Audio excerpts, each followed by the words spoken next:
کہ سجدے کی اصل ہے پیشانی کا زمین پر جم جانا، پیشانی کا زمین پر لگنا یہ سجدے کا فرض ہے، اور ناک کی کڑک ہڈی کا زمین پر جم جانا یہ سجدے کا واجب ہے۔ تیسری چیز سجدے کے اندر ذہن میں رکھنی ہے کہ دونوں پیروں کی 10 انگلیوں میں سے ایک انگلی کا پیٹ لگنا یہ نماز کے سجدے کی شرط ہے، ایک شرط ہے۔ لہٰذا اگر کسی نے ایسے نماز پڑھی کہ پیشانی تو اس کی زمین پر رہی لیکن ناک کی کڑک ہڈی زمین پر نہ جمی، تو یہ ترک واجب کرنے کی وجہ سے گناہگار بھی ہوگا، اور جان بوجھ کے اس طرح کیا ہے تو نماز واجب الاعادہ ہوگی۔ اسی طرح بہت سارے لوگوں کو آپ نے دیکھا ہوگا سجدہ کرتے وقت ان کے دونوں پیر پورے سجدے میں اٹھے ہوئے ہوتے ہیں، تو اگر دونوں پیر پورے سجدے میں اٹھے ہوئے اور ایک انگلی کا پیٹ بھی سجدے میں زمین پر نہیں لگا تو اس کا سجدہ ہوگا ہی نہیں اور اس کی نماز ضائع ہو جائے گی۔ چوتھی چیز یہ ہے کہ 10 انگلیوں میں سے دونوں پیروں کی 3 انگلیوں کا درمیانی حصہ زمین پر لگنا یہ سجدے کے واجبات میں سے ایک واجب ہے۔ تو ایک انگلی 10 میں سے لگنا یہ فرض، اور 6 انگلیاں 10 انگلیوں میں سے 3 کے حساب سے لگنا یہ واجب ہے۔ اور سب سے بیسٹ یہ ہے کہ 10 کی 10 انگلیاں ایسے انسان موڑ لے کہ سب انگلیوں کا رخ قبلہ رو ہو جائے۔ حضور علیہ السلام کی یہی سنت مبارکہ تھی کہ 10 انگلیاں قبلہ رخ ہوتی تھیں، تو اگر کسی کے پیر میں سختی ہو گئی ہے، تکلیف ہے، 10 نہیں کر سکتا تو پھر دونوں پیروں کی 3 انگلیاں تو کرنا واجب ہے، اور ایک انگلی کا پیٹ لگنا یہ نماز کے سجدے کی شرائط میں سے ایک شرط ہے، اس کے بغیر سجدہ نہیں ہوگا۔ 5ویں چیز جو سجدے میں ذہن میں رکھنی ہے کہ یہ جو سر ہم رکھ رہے ہوتے ہیں زمین پر اور ناک جو ہم لگا رہے ہوتے ہیں زمین پر، اس کا زمین پر جمنا، ایسے جمنا کہ زمین کی سختی بندے کو محسوس ہو، یہ لازم ہوتا ہے۔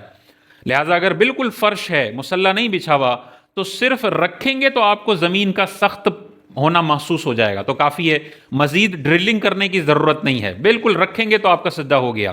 لیکن اگر آپ مصلی پر نماز پڑھ رہے ہیں تو اب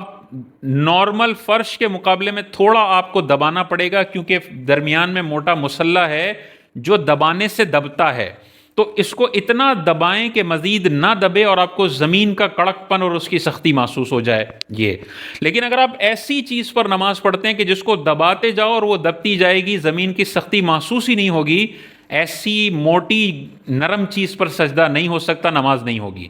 تو لہذا اگر اتنے موٹے گدے پہ کوئی سجدہ کرتا ہے نماز ہی نہیں ہوگی، اتنے گدے پہ کوئی نماز پڑھتا ہے تو اس کو دباتے رہو، وہ دبے گا، زمین کی سختی محسوس نہیں ہوگی، تو ایسی نرم گدوں پر نماز نہیں ہوتی، فرش پر ہوگی یا ایسا مصلی ہو جس کو دبانے کے بعد وہ ایک وقت آئے کہ رک جائے اور زمین کی سختی محسوس ہونا شروع ہو جائے۔ 6ٹھی چیز سجدے کے حوالے سے ہم نے ذہن میں رکھنی ہے کہ مردوں اور عورتوں کے سجدے میں فرق ہے۔ 1400 سال سے یہ فرق چلتا چلا آ رہا ہے۔ واضح طور پر مردوں کے سجدے کے حوالے سے احادیث میں گائیڈ لائن ہے کہ مرد کا سجدہ بڑے کھل کر ہوگا، کھلے طریقے سے ہوگا۔ وہ کھل کر کیسے ہوگا؟ یہ چیز اس چیز سے جدا ہوگی، یہ چیز اس چیز سے جدا ہوگا، پیٹ ہمارے رانوں سے جدا ہوگا، رانے ہماری پنڈلیوں سے جدا ہوں گی، پنڈلیاں زمین سے جدا ہوں گی، اور ہاتھ جو ہے وہ یوں کھلے ہوئے ہوں گے، یہ کلائیاں زمین کو ٹچ نہیں کر رہی ہوں گی۔ ایسا کھل کے سجدہ کرنا ہے کہ چھوٹا بکری کا بچہ سجدے کی حالت میں نیچے سے گزرنا چاہے تو وہ آسانی سے گزر جائے، ایسا کھل کر جو سجدہ کیا جاتا ہے یہ مردوں کا سنت کے مطابق سجدہ ہے۔ لیکن اگر جماعت کے ساتھ نماز پڑھ رہے ہیں اور ادھر ادھر سارے نمازی ہیں تو پھر بہت زیادہ کھلنا یہ برابر والے کو تکلیف میں ڈالنا ہوگا، تو اس میں ہلکا پھلکا تو کھلنا ہے لیکن بالکل ایسا نہ کھلے کہ برابر والے کو تکلیف ہو، تھوڑا سا سمٹ کر تاکہ برابر والا بھی اپنا سجدہ ادا کر سکے۔ اور عورتوں کے لیے بہت ساری حدیثوں میں یہ بیان موجود ہے کہ عورتوں کو سمٹ کر سجدہ کرنا ہے۔ تو سمٹ کر سجدہ کرنے کا کیا مطلب ہے؟ جتنا وہ زمین کے قریب ہو کر سجدہ کر سکتی ہیں اتنا ان کے لیے افضل ہے۔ تو ان کی پنڈلیاں زمین سے ٹچ ہوئی بھی ہوں گی، ان کی رانیں ان کی پنڈلیوں سے ٹچ ہوئی بھی ہوں گی، ان کا پیٹ ان کی رانوں سے ٹچ ہوا ہوگا، ان کی یہ جو کوہنی ہے، یہ جو بازو ہیں وہ اس طرح سے ملے ہوئے ہوں گے، اور جتنا وہ سمٹ کر زمین کے قریب ہو کر اپنے ستر کی میکسیمم حفاظت کرتے ہوئے سجدہ کر سکتی ہیں، عورتوں کے لیے یہ والا سجدہ شریعت کو محبوب ہے۔ اور 1400 سال سے اسی طرح سجدہ ہوتا چلا آیا ہے۔ مصنف ابن ابی شیبہ اور دیگر احادیث کی کتابوں میں واضح احادیث موجود ہیں کہ عورتوں کو حکم ہے کہ وہ سمٹ کر سجدہ کریں۔ آٹھویں چیز ہم نے اس میں یہ ذہن میں رکھنی ہے کہ سجدے کے اندر ہم سبحان ربی الاعلیٰ کا ذکر کرتے ہیں کم از کم 3 دفعہ، اور زیادہ کرنا چاہیں 5 دفعہ، اور زیادہ کرنا چاہیں 7 دفعہ تک بھی کر سکتے ہیں، اور بھی اگر زیادہ کرنا چاہیں تو پھر طاق عدد میں جتنا زیادہ اگر تنہا نماز پڑھ رہا ہے تو وہ بڑھا سکتا ہے، لیکن جو جماعت کے ساتھ امام نماز پڑھا رہا ہو اس کے لیے یہ ہے کہ وہ 3 پر رکوع کر لے یا سجدے سے اٹھ جائے، یا میکسیمم اگر اس علاقے والوں کو عادت ہے تو 5 تک جائے، اس سے زیادہ نہ جائے، کیونکہ زیادہ جائے گا تو پیچھے والوں کو تکلیف اور کوفت اور مشکل ہو سکتی ہے۔ تو امام کے لیے یہ درست نہیں ہے کہ وہ لمبے لمبے ذکر پڑھے اور جماعت کو طویل کر دے، وہ منع ہے۔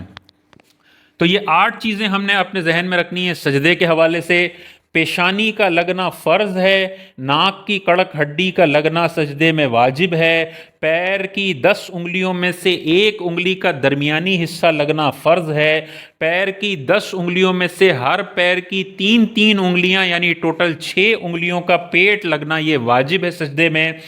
اور زمین پر ایسے سر رکھنا ہے اور ناک رکھنی ہے کہ زمین کا کڑک پن اور اس کی سختی محسوس ہو، اور مردوں کا سجدہ ایسا ہونا چاہیے کہ جو کھل کر سجدہ ہو، اس میں بازو، کوہنیاں، پنڈلیاں، رانے، پیٹ اور کلائیاں زمین سے اٹھی ہوئی ہوں اور کھل کے سجدہ ہو، اور عورتوں کا جو محبوب سجدہ ہے وہ بہت ہی زیادہ سمٹ کر ہونا چاہیے، اور اس میں جو اذکار ہم نے کرنے ہیں وہ 3، 5 اور 7 کی تعداد میں کیے جا سکتے ہیں۔ اور اس میں آخری چیز یہ ذہن میں رکھیں کہ اگر مثال کے طور پہ کسی نے پیر زمین پر رکھے اور ایک سبحان اللہ کی مقدار کے بعد پیر دونوں اٹھا لیے تو اس کی نماز ہو جائے گی، کیونکہ اس نے کم از کم ایک سبحان اللہ کی مقدار یہ والی شرط پوری کر لی ہے۔ سجدے کی جو کم سے کم مقدار ہے وہ 1 سبحان اللہ ہے، اور نارمل جو مقدار ہے وہ 3 سبحان اللہ ہے، تو اگر کم از کم مقدار پر بھی اس نے یہ شرائط پوری کر لی تو اس کا سجدہ ہو جائے گا، لیکن اس کو یہی کہا جائے گا کہ بھائی پورے 3 سبحان اللہ میں اپنے پیروں کو موڑ کر رکھو، اور پورے 3 سبحان اللہ میں اپنی ناک کی کڑک ہڈی جمائے رکھو اور پیشانی کو جمائے رکھو، ترغیب یہی دی جائے گی۔ لیکن اگر وہ 1 سبحان اللہ تک بھی یہ لازمات پورے کر لیتا ہے تو اس کی نماز ٹوٹے گی نہیں۔